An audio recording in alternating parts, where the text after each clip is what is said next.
What's up guys, मेरा नाम है शुभम। स्वागत है आपका इस वीडियो में। और आज आप देख सकते हैं मेरे पास ये बड़ा वाला आजा ये वाला माइक आज हम यूज़ नहीं करेंगे क्योंकि इसको थोड़ी पावर चाहिए और आज हमारे पास पावर की थोड़ी दिक्कत है, बारिश आ रही है।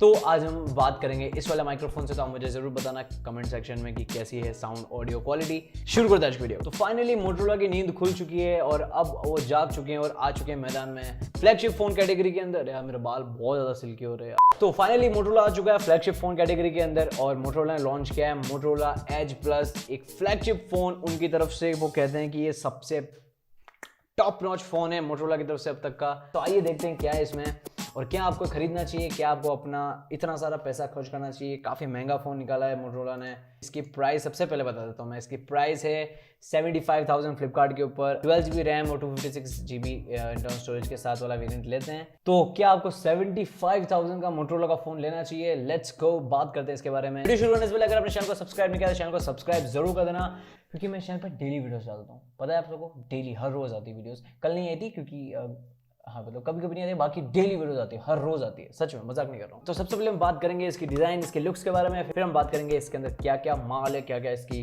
ताकत है। तो इसकी डिज़ाइन की हम बात करें तो इसकी डिज़ाइन काफ़ी अच्छी है। ऑब्वियसली फ्लैगशिप वाली डिज़ाइन इन्होंने यूज़ की है। ग्लास सैंडविच वाली डिज़ाइन है। बैक में 108 मेगापिक्सल कैमरा, उसको हम बाद में बात करेंगे। लेकिन मुझे काफ़ी प्रीमियम लगी इसकी जो डिज़ाइन है ना। उसकी डिज़ाइन का फ्लोज मैं आपको बताता हूँ, क्योंकि मेरे को निराशा बहुत हुई है। मुझे खुशी बहुत हुई कि मोटोरोला, क्योंकि मैं एक पर्सनली मोटोरोला 1 पावर यूज़र हूँ और मैं काफ़ी सालों से मोटोरोला का यूज़र हूँ। मेरे पास इससे पहले मोटो G5 प्लस था, उसके बाद मैंने दूसरा फ़ोन भी मोटोरोला का यूज़ किया क्योंकि मोटोरोला की बिल्ड क्वालिटी काफ़ी पसंद आती है मुझे और इसके सॉफ्टवेयर एक्सपीरियंस भी काफ़ी अच्छा लगता है। और ओवरऑल एक मोटोरोला फ़ैन हूँ मैं। तो आज इस वीडियो के अंदर मैं सिर्फ तारीफ नहीं करने वाला हूँ, क्योंकि ये जो फ्लैगशिप फ़ोन निकाला उन्होंने 75,000 रुपीज़ का, उसमें बहुत सारी कमियाँ हैं।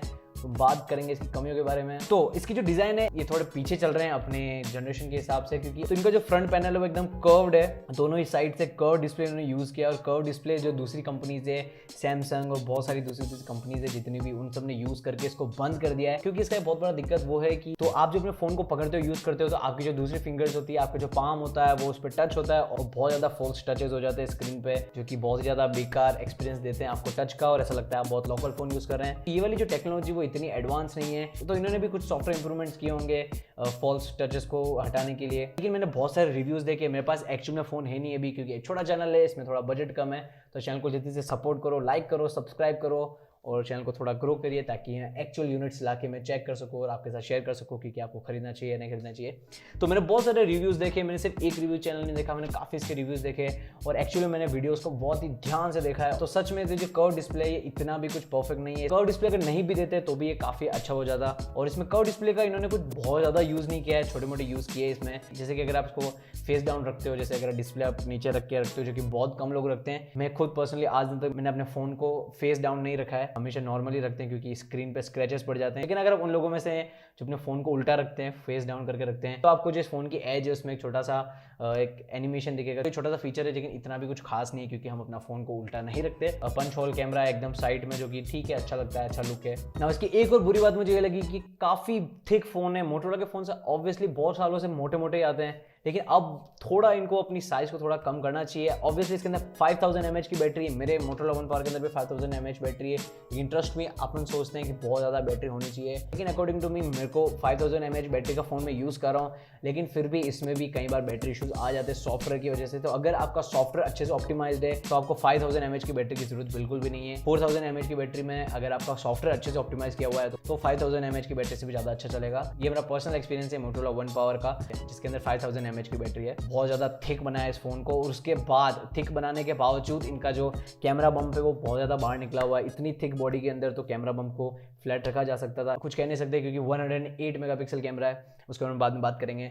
इसमें ऊपर टॉप पे हेडफोन जैक है, जो कि बहुत ही अच्छा फीचर है अब आज की डेट में, क्योंकि बहुत सारी कंपनीज इसको हटा रही है ना। उसके बाद करते हैं हम इसके हॉर्स पावर की, इसमें क्या क्या है स्पेसिफिकेशंस। तो इसके अंदर आपको मिलता है 6.7 इंच का एमोलेड डिस्प्ले, जो कि HDR10 सपोर्ट करता है। तो डिस्प्ले में इन्होंने बहुत ही कमाल का डिस्प्ले दिया है और डिस्प्ले में आपको कोई दिक्कत नहीं होगी ना। प्रोसेसर ऑब्वियसली एक तरह से फ्लैगशिप फोन है, तो आपको फ्लैगशिप प्रोसेसर मिलता है, वो है स्नैपड्रैगन 865 प्रोसेसर मिलता है। 12GB रैम प्लस 256GB के इंटरनल स्टोरेज के साथ में। पावर, स्टोरेज, और मेमोरी के अंदर कोई दिक्कत नहीं आएगी, काफ़ी अच्छा फ्लैगशिप फ़ोन है। ऑल्सो 5G फ़ोन है। बैक में आपको ट्रिपल कैमरा सेटअप मिलता है जिसके अंदर आपको सबसे मेन कैमरा मिलता है 108 मेगापिक्सल का। लेकिन आपने एक बात तो सुनी होगी कि मेगापिक्सल से कैमरे की क्वालिटी नहीं कंपेयर कर सकते आप। इसके अंदर आपको दूसरा कैमरा मिलता है 8 मेगापिक्सल का टेलीफोटो कैमरा मिलता है, दूसरा मिलता है आपको 16 मेगापिक्सल का अल्ट्रा वाइड कैमरा। स्पीकर भी आपको ड्यूल स्टीरियो स्पीकर मिलते हैं, फ्लैगशिप वाला पूरा आपको फील दिया है इसके अंदर। ऑल्सो मैंने आपको जैसे कि बताया 5000 mAh की बैटरी मिलती है, उसके साथ साथ आपको 18 वोल्ट का फास्ट चार्जर भी मिलता है। ऑल्सो ये वायरलेस चार्जिंग भी सपोर्ट करता है। ऑल्सो जैसे कि मोटोरोला का फोन है, बिल्कुल क्लोज टू स्टॉक एंड्रॉइड आता है, तो इसके अंदर आपको अच्छे से अपडेट मिल जाएंगे, थोड़ा फास्ट अपडेट मिल जाएंगे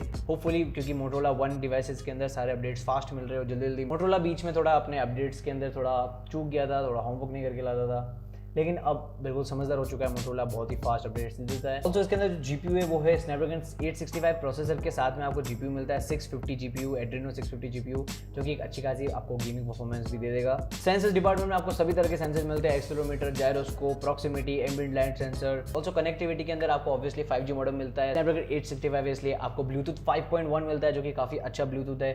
आपको NFC भी मिलता है, आपको वाईफाई 6 मिलता है जो कि काफी एडवांस वाईफाई फ्यूचरिस्टिक है। नाउ बात करते हैं कि क्या ये वर्थ बाइंग प्रोडक्ट है या नहीं। अकॉर्डिंग टू मी पर्सनल मेरा विचार ये है कि 75,000 जो इसकी प्राइसिंग रखी गई है काफी ज्यादा एक्सपेंसिव लगता है मुझे, क्योंकि ऑब्वियसली स्नैपड्रैगन 865 वाले प्रोडक्ट्स काफी महंगे होते हैं। लेकिन जो इसके जो कंपटीटर है OnePlus 8 जो कि काफी अमेजिंग प्रोडक्ट बनाते हैं, इनकी बिल्ड क्वालिटी काफी अमेजिंग होती है, सॉफ्टवेयर एक्सपीरियंस मोटोरोला से काफी गुना ज्यादा अच्छा है। अंदर भी स्नैपड्रैगन 865 मिलता है। OnePlus 8 अगर लेते हो तो, और OnePlus 8 Pro भी लेते हो तो भी आपको स्नैपड्रैगन 865 मिलता है। और OnePlus 8 Pro की जो प्राइस है वो है 55,000 रुपीज, और OnePlus 8 की प्राइस उससे भी सस्ती है। OnePlus 8 की प्राइस है आपको 45,000 में मिल जाएगा।